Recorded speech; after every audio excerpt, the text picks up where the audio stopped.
The COVID-19 crisis is changing the educational landscape, often in unpredictable ways.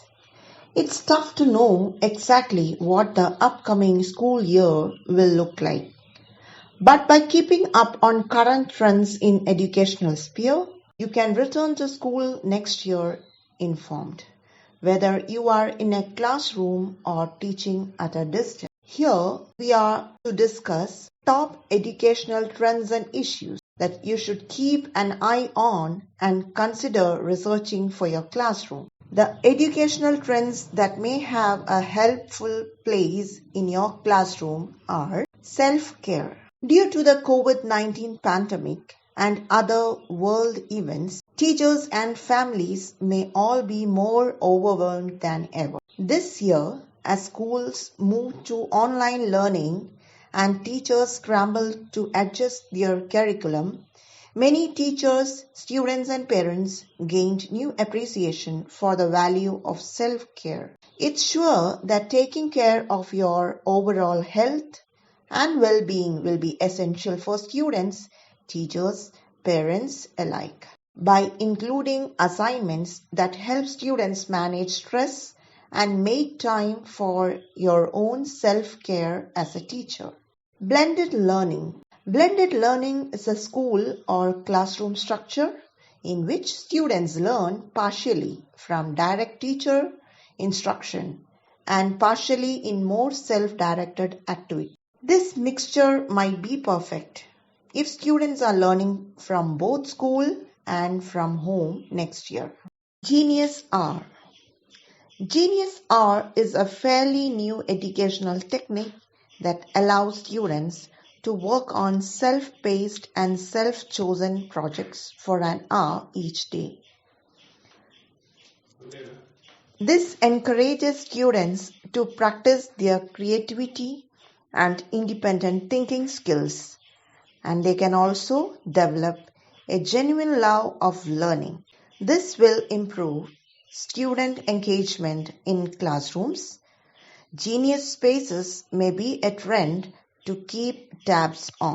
Bite-sized learning is an educational technique that provides students with brief, intensive activities that target specific academic skills. A strategic use of brief activities to teach new skills allows teachers to take into account a student's limited capacity for long and focused lessons.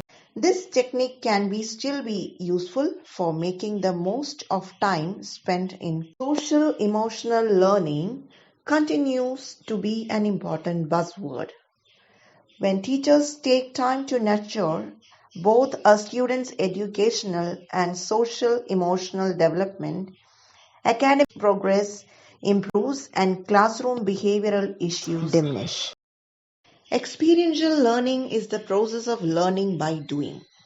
By engaging students in hands-on experience and reflection, they are better able to connect theories and knowledge learned in the classroom to the real-world situations. The process of experiential learning involves both self-initiative and self-assessment as well as hands-on activity. So, students and teachers alike can benefit from it. Through experiential learning, the students gain better understanding of course material. They get a broader view of the world and appreciation of community. They improve their own skills, interests, passion, and value. They get a lot of opportunities to collaborate with diverse organizations and people. They practice professional skills and they become more creative, and that could reflect in their life. The two models of education are scenario-based learning and competency-based learning. Both are competing for our attention. Competency-based learning focuses on mastery of a discrete but connected sets of skills in a particular domain. Students can move at their own pace through the program, relying on their understanding of each module and applying previous life and work experiences to their understanding.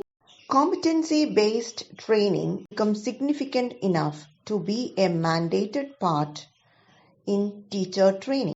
Competency-based learning is often used in the credentialing process, giving students credit for life experience.